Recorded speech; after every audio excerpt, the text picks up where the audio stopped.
Thanks for tuning in, guys, and welcome to another compilation video. This episode is where I combine my last 4 or 5 stories into one big episode. I like to make it around 20 or 30 minutes, and this week we got 2 true crime stories and 2 epic survival stories. We have Murder Nurses, a family that was murdered over 45 years ago. That cold case has now been solved through new DNA evidence. And we also have 2 epic survival stories. One of 6 boys who survived on a deserted island for 15 months. The other, the story that inspired Robinson Crusoe and the movie Castaway. But before we get into that, I wanted to discuss a few things. One, I was testing out between true crime and survival lately. And I think I'm going to focus on survival because the true crime videos don't seem to be doing too well. And I prefer talking about survival. It's a lot more fun. And I think you guys are enjoying that a bit more. So we're going to focus on survival stories on this channel. I also wanted to talk about, I don't really understand Mr. Ballin's intros where he's telling you to hit the like button. And it's like, if you hit the like button, it's like you're hugging a teddy bear or something. But I'm going to try it out anyways. So imagine there's a box of little kittens hanging from a wire to a crane. And if you hit the like button, you're going to save all those kittens. So go smash that button, guys. Another thing I wanted to address was, this is the background I could come up with. But do you guys think it'd be better if I did a green screen as the background? So I can add all sorts of cool stuff and really get in more of the mood of the story. I think I'm going to try that out, but let me know below what you think. So without further ado, let's get into the stories. First story is about the real-life Lord of the Flies, how 6 boys survived 15 months on a deserted island. If you've ever read Lord of the Flies, you know it's about a group of boys that get stranded on a deserted island, having to make horrific decisions just to stay alive. In the 1960s, this really happened. What if I told you that the real Lord of the Flies didn't end in chaos and violence, but in a miraculous story of survival, friendship, and resilience? In 1965, 6 teenage boys from Tonga stole a boat for what they thought would be a quick adventure. Instead, they found themselves stranded on a deserted island for over a year. No food, no water, no hope for rescue. But instead of turning on each other, they worked together. They built a society, they survived, and today, I'm going to tell you their unbelievable story. It all started with 6 boys, Sion, Stefan, Kolo, David, Luke, and Mano. They were bored with life at their strict Catholic boarding school in Tonga's capital, Nuku'alofa. They wanted adventure, freedom, so one night they stole a small fishing boat, thinking they could sail to Fiji, over 500 miles away. But they had no map, no compass, and no real supplies. At first, they laughed and dreamed about their adventure. Then, the ocean turned against them. A massive storm rolled in. The wind howled. Waves slammed against their tiny boat, ripping the sails to shreds. For 8 days, they drifted. No food, no fresh water. They survived by catching fish with their bare hands and drinking rainwater they collected in coconut shells. Then, on the horizon, they saw land. They had no idea that they were about to become stranded on that island for the next 15 months. A deserted island with a dark history. The island was called Ata, a place once inhabited by Tongans until European slavers kidnapped the entire population in the 1860s. After that, the island was abandoned and left to nature. And now, these 6 boys were alone on it. Their first challenge, water. They searched for hours, climbing through thick jungle, their throats dry and burning. Just when they were about to give up, Kolo spotted a tiny trickle of fresh water running down a cliff. It wasn't much, but it would keep them alive. Next challenge, food. They started with raw fish, coconuts, and seabird eggs, but they knew they needed more to survive. So, they got creative. They built fishing traps out of sticks and vines. They caught seabirds by hand and cooked them over a fire. They found wild taro bananas and papayas, and even started planting more. Then, they discovered something unexpected, a shipwreck on the shore. Instead of seeing rusted metal and broken wood, they saw opportunity. They sharpened metal scraps into knives for hunting. They built shelter using salvaged wood and palm trees. They created a rainwater collection system, making sure they had drinking water even in dry weeks. These weren't just kids trying to survive, they were building a civilization. Disaster strikes. But survival wasn't easy. One day, Stefan was climbing a cliff to grab seabird eggs when he slipped and fell. The sickening sound of bone breaking filled the air. His leg was shattered. For most people stranded on an island, this would have been a death sentence. But these boys, they refused to give up. They set his leg with sticks and vines, creating a splint. They made sure he stayed clean and fed, and miraculously, his leg healed perfectly. But nature wasn't done testing them. Tropical storms flooded their camp, forcing them to build elevated shelters. Cold nights made them shiver, so they collected bird feathers and made blankets. The sun was relentless, so they built shaded communal areas to work under. Though every hardship they adapted, but the biggest challenge? Loneliness. They had no way of knowing if they'd ever be rescued. Days blurred into months. So, instead of sinking into despair, they made a decision. They would turn the island into their home, their mini-society. Instead of fighting, they created rules. Every day, they took turns hunting, fishing, gathering firewood. If an argument broke out, they had a system, a timeout. They'd separate, cool down, and then talk it out. Every morning, they started with a song and a prayer to keep up their spirits. They even built a small gym, using coconut shells filled with sand as weights. At night, they sang songs to remind themselves of home. This wasn't just survival, this was community. Then, one fateful day, it all changed. A lone fishing boat appeared on the horizon. Aboard, Peter Warner, an Australian sea captain. As he passed the island, he saw something strange, smoke rising from the jungle. He knew Ada was supposed to be deserted, but then, out of the trees, he saw 6 boys sprinting towards him from the shore, waving their arms like madmen. When he finally reached them, they told him their story. And he couldn't believe it. These boys had been missing for 15 months. Their families had already held funerals, believing they were dead. But here they were, strong, healthy, and more organized than most small towns. He radioed for help, and soon the boys were on their way home. But what happened next? No one saw coming. After surviving 15 months on a deserted island, the first thing that happened when the boys got home, they were arrested. Why? Because they had stolen the boat they originally escaped on. The owner wanted justice. But then, their story hit the media. The world was amazed, not just at how they survived, but how they did it together. The charges were dropped, and Peter Warner even offered them jobs on his fishing boat. Their nightmare was finally over. The legacy of the Tongan castaways. Unlike Lord of the Flies, where stranded boys turned to violence, these real-life boys proved the opposite. They didn't just survive, they worked together, built a society, and thrived. For years, their story was forgotten until 2020, when journalist Rutger Bregman wrote about it in his book, Humankind.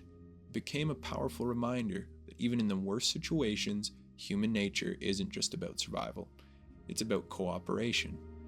So next time you hear a survival story, remember these 6 boys, because they didn't just live through an impossible situation.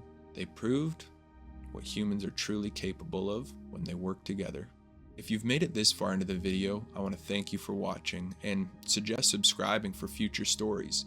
I will be specializing more in true crime, as that's a pretty popular genre these days, and this is something I love doing, so I'm trying to build and tell stories the best way possible.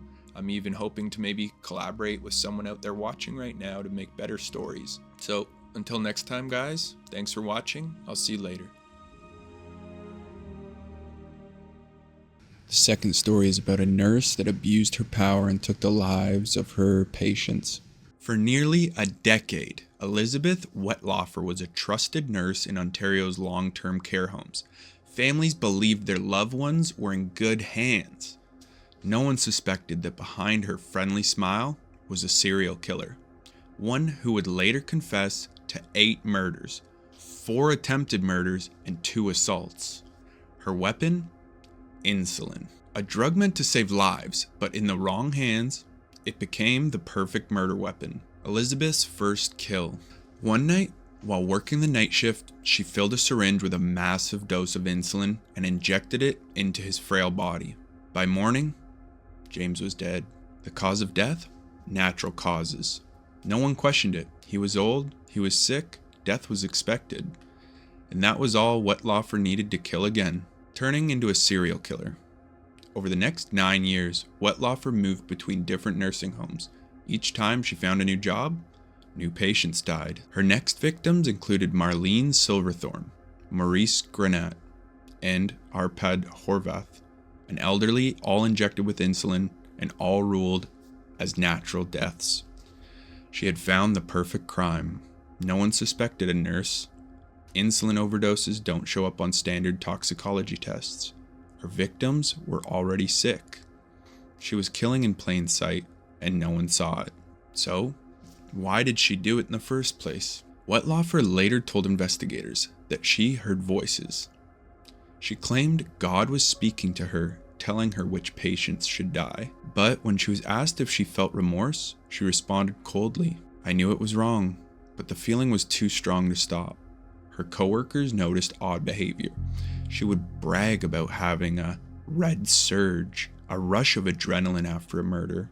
One nurse recalled Wetlaufer saying, "You'll never believe how hard it is to kill someone with insulin." A joke, they thought, but it wasn't. You'll never guess how she got caught.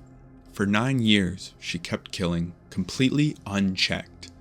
But in 2016, after leaving her last job, she did something no one expected. She walked right into a psychiatric hospital and confessed everything. She told a counselor that she had killed 8 people and tried to kill even more.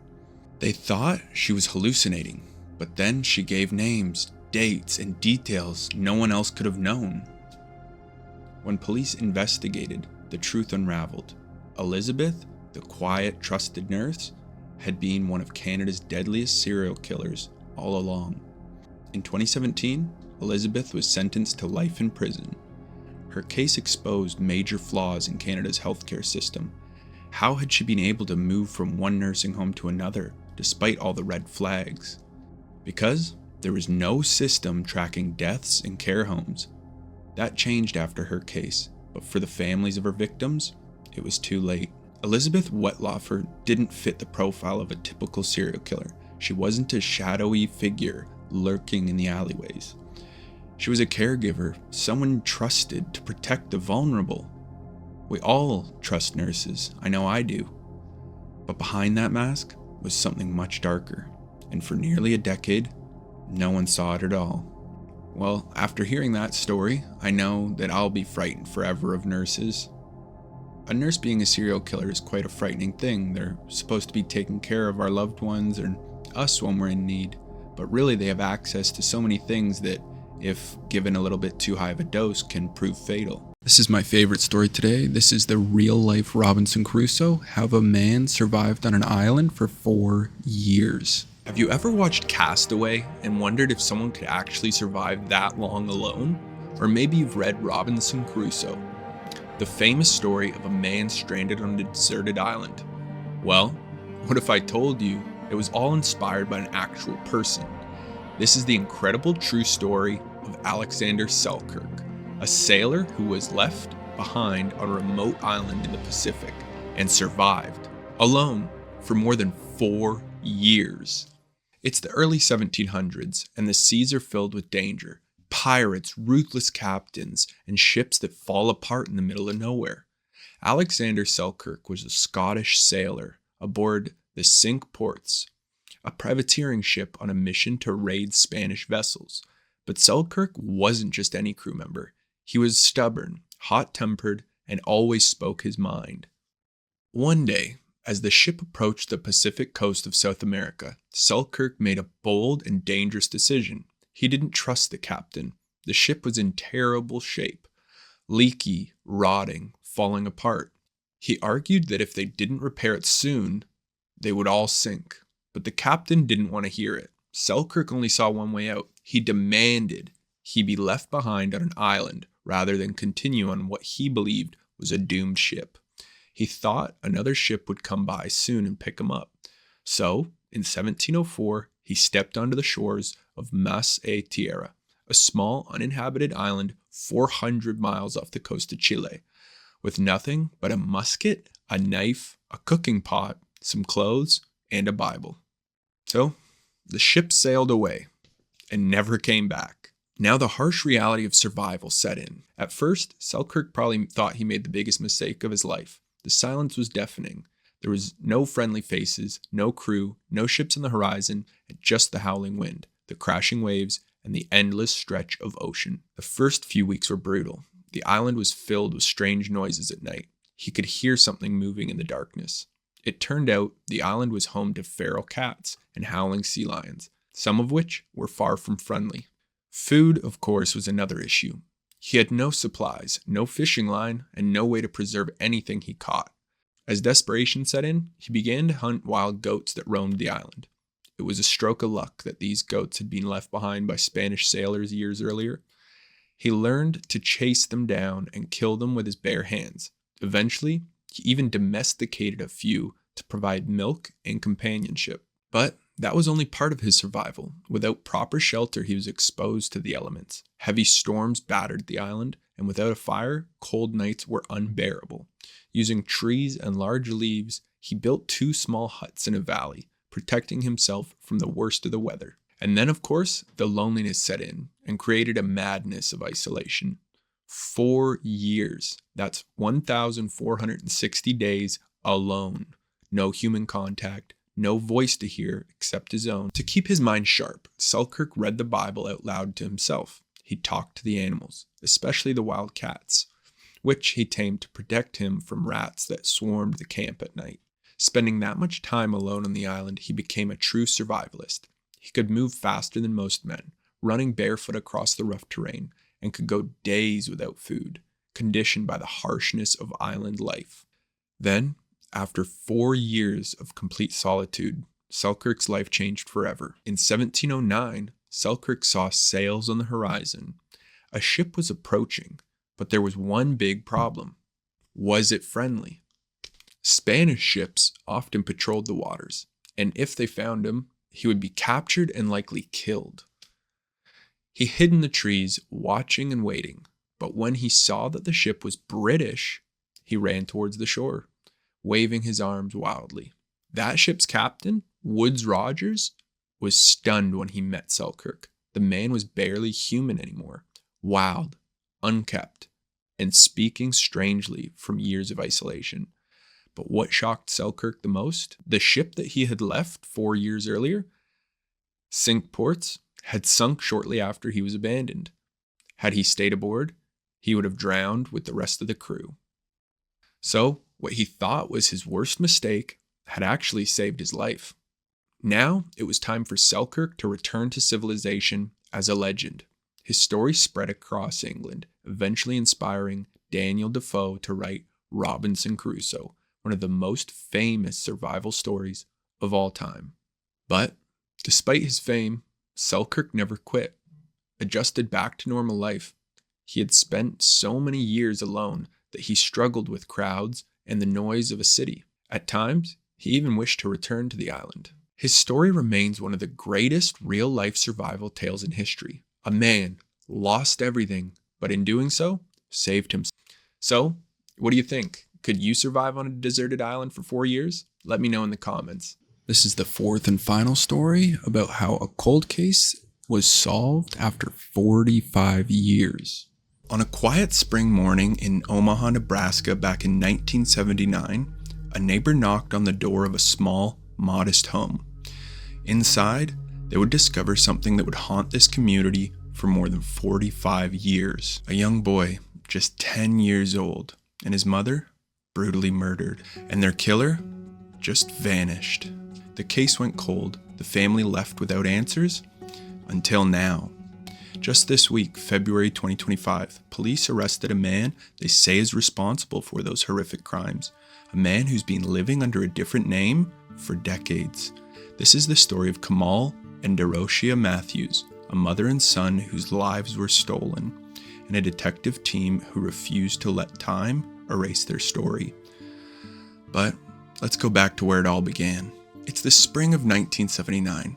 Omaha, Nebraska, a quiet city, the kind of place where neighbors knew each other. Kids rode their bikes until dark. And families? left their doors unlocked. In that small, tight-knit neighborhood lived 32-year-old Derosha Matthews and her son Kamal. He was just 10. Kamal was a bright kid, full of life. He loved basketball and always had a smile.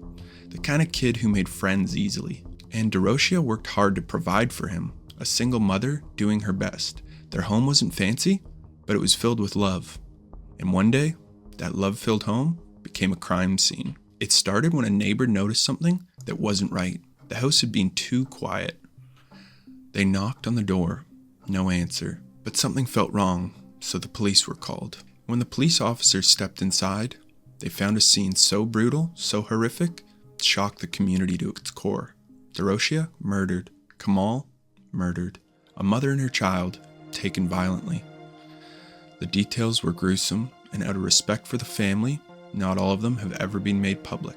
But what police saw, they would never forget. Detectives worked tirelessly. They interviewed neighbors, friends, anybody that knew something. Evidence was collected. But remember, this was 1979. No DNA database, no security, cameras on every corner. Wasn't a thing. Investigators had leads, but one by one, they went nowhere. And then the case went cold. Years turned into decades, and the Matthews family was left with heartbreak and no answers. Thankfully, some detectives never forgot. In Omaha, there's a special team, the Cold Case Squad. Their job is to look back at cases just like this. Cases that haunt families, cases that deserve answers. And as the years passed, technology advanced. DNA science changed everything. So, the detectives went back to the evidence collected in 1979 and retested it, using cutting-edge forensic tools, and this time, it led them somewhere new. It led them to a man they say has been hiding in plain sight. His name today is Abdul Malik Hussein, but back in 1979, he went by Louis Walker. Detectives believes he was there that day, and after the murders, he disappeared, changed his identity, and built in a new life. For 45 years, he thought he was free. Until now. Just this week, police tracked him down. He's now 67 years old, living quietly. But his past had finally caught up to him. He was arrested and charged with 2 counts of murder. For Kamal, for Derosha, for a mother and son who never got justice until now. For 45 years, their family waited. For 45 years, the community held on to the hope that one day someone would pay for what was done. Now, that day is finally here. The case is a reminder that time does not erase the truth. Justice is always worth fighting for, even if it takes a lifetime.